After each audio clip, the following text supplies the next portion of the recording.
예수님께서는 우리를 구원하신 그리스도이십니다.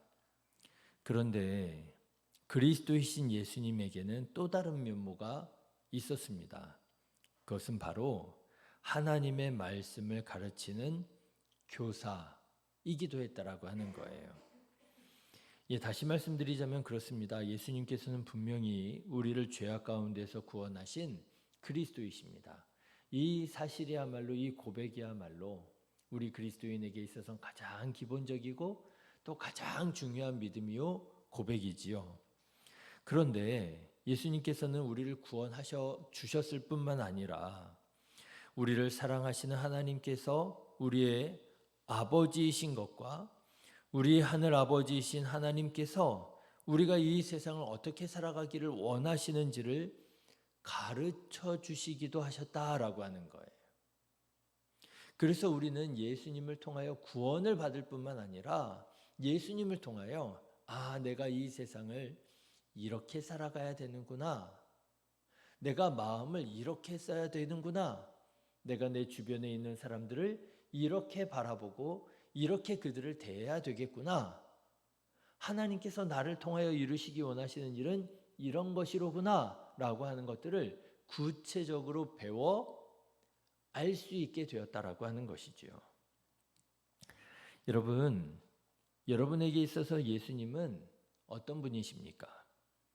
물론 당연히 예수님을 그리스도시라고 믿음으로 바로 고백하시겠지요. 주는 그리스도시요 살아계신 하나님의 아들입니다. 베드로의 고백이고 예수님께서 이 베드로의 고백을 얼마나 기뻐하셨습니까? 그런데 또한 바라기는 예수님께서 여러분의 인생의 선생님도 되셔서 예수님에게서 진리를 배우고 성경을 배우고 하나님의 마음과 말씀을 배우셔서 이 세상을 진리로 살아가는 그리스도인들 되시기를 주님의 이름으로 축원합니다. 성경을 통해서 배우는 거예요. 예수님에게서 배우는 거예요. 이게 진리로구나. 내가 이 세상을 이렇게 살아가야 되겠구나. 자, 그런데 선생님이신 예수님께서 사람들에게 어떻게 하나님의 말씀을 가르치셨는가 보니까요, 한 가지 아주 주요한 방법이 있더라고 하는 거예요. 그게 뭐냐면 바로 비유입니다. 비유라고 하는 것은 어떤 것이냐면요, 어떤 현상이나 사물을 설명하는데 직접 설명하지 않고 다른 비슷한 현상이나 사물에 빗대어서 설명하는 것을 비유라고 하지요. 그래서 성경을 보면 예수님께서는 가르치시는데 비유로 가르치시는 경우가 너무너무 많아요. 특히 무엇에 대해서 비유로 말씀하시는가 보니까요, 천국을 가르치실 때, 여러분 우리가 하나님께서 우리를 예비하신 천국에 가야 되지 않겠습니까? 구원받아 하나님의 백성 되어야 되지 않겠습니까? 그래서 하나님께서 내가 너희를 천국으로 인도하기 원하는데 그 천국이 어떤 곳인 줄 아니? 라고 천국에 대해서 가르치실 때 어떤 방법으로 말씀하셨다고요? 비유라고 하는 말씀으로 가르치셨다는 거예요. 그 대표적인 예가 마태복음 13장에 그리고 마태복음 20장에 나옵니다.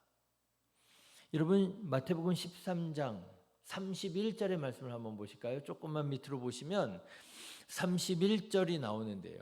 여러분 한번 같이 읽어보실까요? 시작. 또 비유를 들어 이르시되 천국은 마치 사람이 자기 밭에 갖다 심은 겨자씨 한 알 같으니.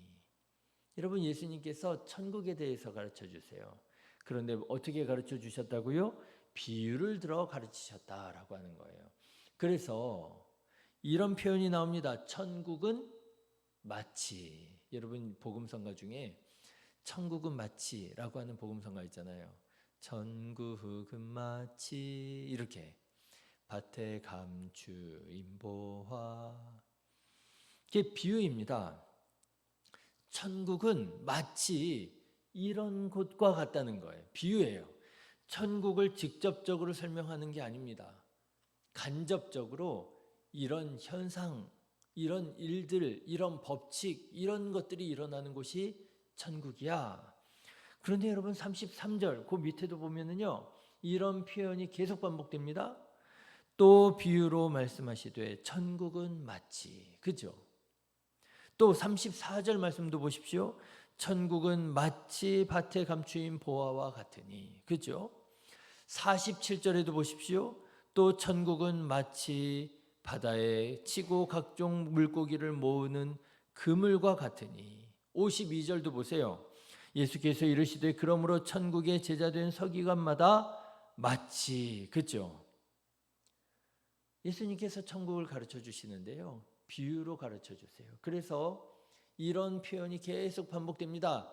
천국은 마치 이런 곳과 같아. 여러분, 예수님은 비유를 여러 가지 방법 중에 한 가지 방법으로 사용하신 게 아닙니다. 가장 중요한 방법으로 이 비유라고 하는 방법을 사용하셨어요. 그래서 여러분 34절의 말씀을 한번 보십시오. 13장 34절 말씀 보시면은요, 이런 표현이 나와요. 이런 말씀이 나와요. 같이 읽어보실까요? 예수께서 이 모든 것을 무리에게 비유로 말씀하시고, 그리고요, 비유가 아니면 아무것도 말씀하지 아니하셨느니라.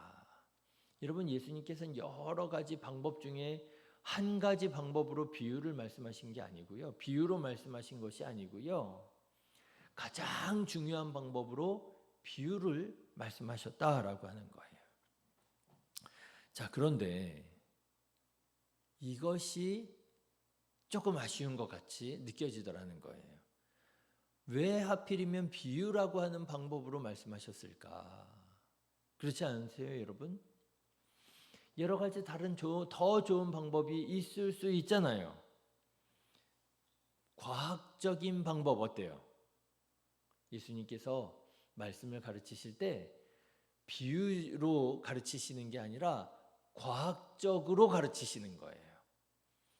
그러면 여러분 어땠을까요? 당시의 사람들은 어땠을는지 잘 가늠하기는 어려워도 적어도 과학적으로 사고하고 판단하는 오늘 우리 현대인들에게는 더 설득력이 있지 않을까요? 엘리야 선지자가 갈멜산 위에서 하나님께 제사를 드렸더니 하나님께서 하늘에서 불을 내리셨어요. 그죠?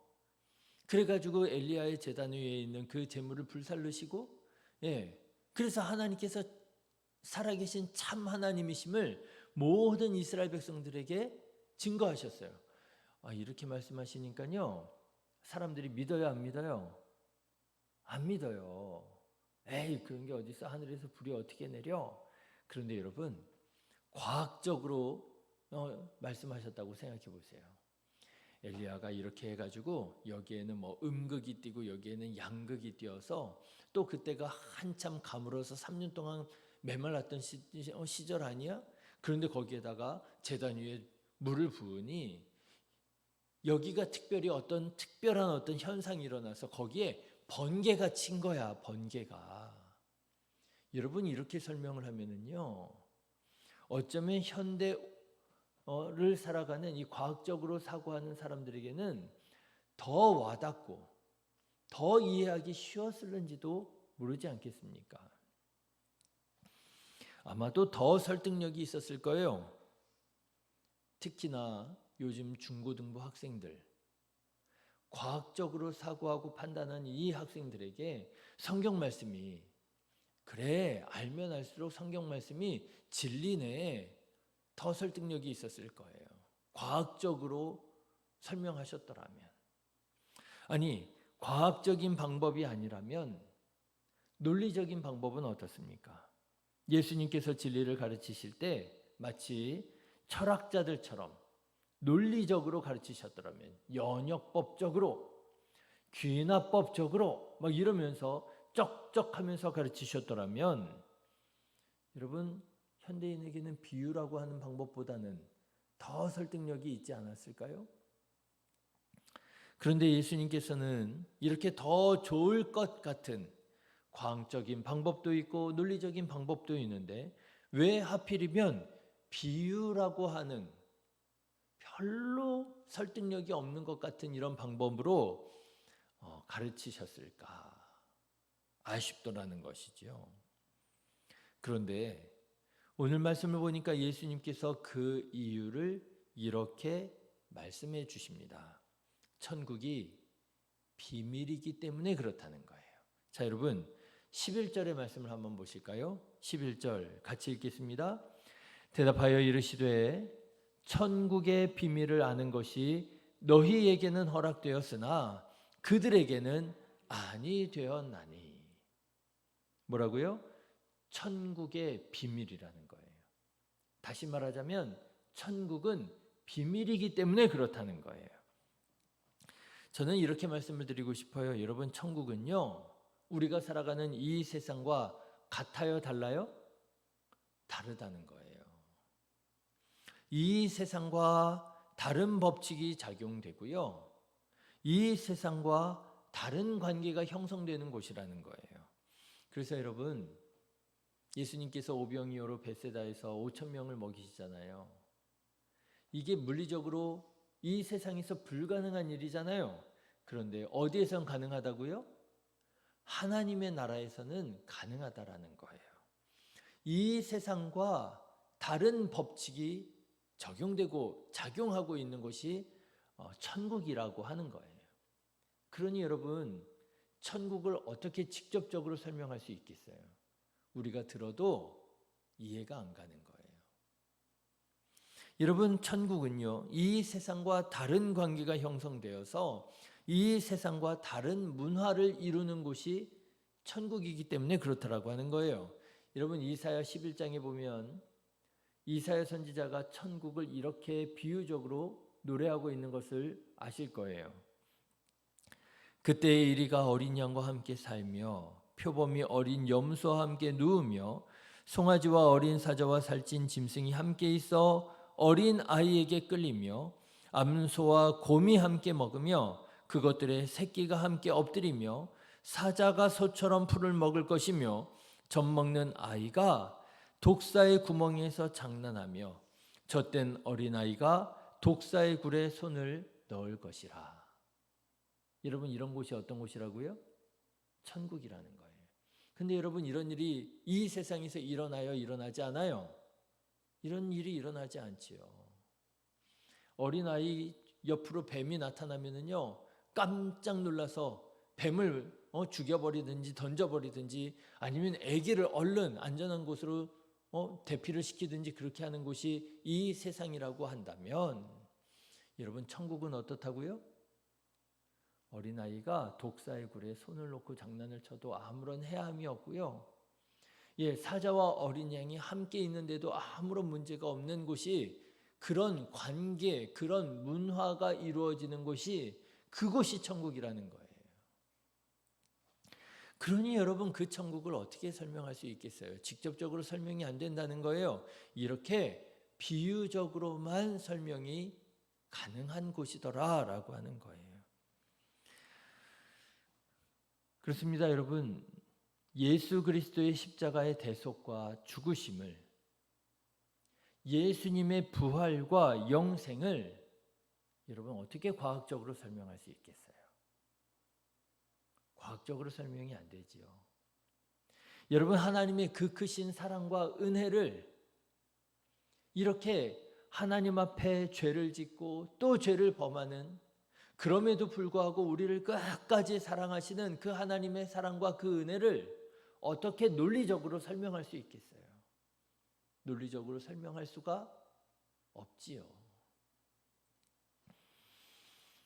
그래서 예수님께서 과학적인 방법이 아니라, 논리적인 방법이 아니라 무엇으로요? 비유로 설명하시고 가르치시더라고 하는 거예요. 그렇구나. 하나님의 나라는 뭐구나? 비밀이구나. 천국의 비밀이로구나. 똑똑한 사람들만 이해할 수 있는 곳이 아니라 논리적인 사람들만 이해할 수 있는 곳이 아니라 믿는 사람이 많이 이해할 수 있는, 그래서 어떤 사람들에게는 이 천국이 닫힌 문이 되기도 하고요. 교만해서 논리적으로 과학적으로만 이해하려고 하는 사람에게는 오히려 닫힌 문이 되고, 비록 많이 배우지는 못했다 할지라도 예수님을 믿고 하나님의 사랑을 의지하는 사람에게는 열린 문이 되는 천국은 비밀이 되더라 라고 하는 거예요. 그래서 그 천국의 비밀을 비유로만 설명할 수 있다라고 하는 것입니다. 사랑하는 성도 여러분, 교회가 비밀이 되시기를 주님의 이름으로 축원합니다. 여러분, 우리의 믿음이 비밀이 되시기를 주님의 이름으로 축원합니다. 여러분, 우리의 사랑이 비밀이 되시기를 주님의 이름으로 축원합니다. 그래야 되겠더라고요. 오늘 말씀을 읽고 묵상하는데, 그래, 교회가 비밀이 되어야 된다. 과학적으로 설명할 수 없어야 된다. 그렇죠? 교회는요, 과학적으로 설명이 되면 안 돼요. 교회는 논리적으로 설명할 수 없어야 된다. 그렇죠? 누구라도 교회에 와서 하나님께 나아가기 원하는 사람들은 다 받아들여지고 그 관계가 회복되어지고 치유되어지는 일들이 일어나야지요. 여러분, 만일에 누군가가 교회에 왔는데 과학적으로만 설명이 돼요, 논리적으로만 설명이 돼요, 그러면 되겠어요? 안 되겠더라고요. 도저히 설명할 수 없는 일들이 교회 안에서 일어나야 됩니다. 원수가 친구가 되고요, 죄가 극복되고요, 문제가 해결되고요, 상처가 치유되고요. 여러분, 이런 일들이 천국이 비밀과 같이 비유로밖에 설명될 수 있는 일들이 우리 교회 안에서도 일어나게 되시기를 간절히 기도합니다. 사실은 제가 어제 그제 동기 모임을 다녀왔어요. 제가 동기 회장이라고 말씀을 드렸잖아요. 근데 이게 언제부터인가라기보다는요, 정확하게 말씀드리면 동기회장이 되는 그 순간부터 저에게는 또 하나의 짐이 되어버렸어요. 우리 교회 목회하는 것도 만만치가 않고 쉽지 않은데 동기회장이 된다는 게 또 하나의 무거운 짐이 되더라고요. 왜요? 목사님들이기는 하지만 그 목사님들의 안의 관계가 복잡하더라고요. 하나님의 말씀대로 살아가기를 그 누구보다도 노력하는 목회자들이기도 하지만 그들도 사람인지라 그 안에 얽히고 설킨 지난 30년 동안 쌓여온 어떤 문제와 아픔들이 있더라고요. 제가 그걸 몰랐잖아요. 그래가지고 제가 동교회장 되면은 그냥 친구들끼리 모이자, 목회하는 거 나누고 서로 격려하고 우리 행복하게 좀 지내자, 그런 마음으로 딱 시작을 했는데요. 알고 보니까요, 우리 안에 너무 많은 상처들이 있더라고요. 얼마나 부담이 되는지 쉽지가 않아요.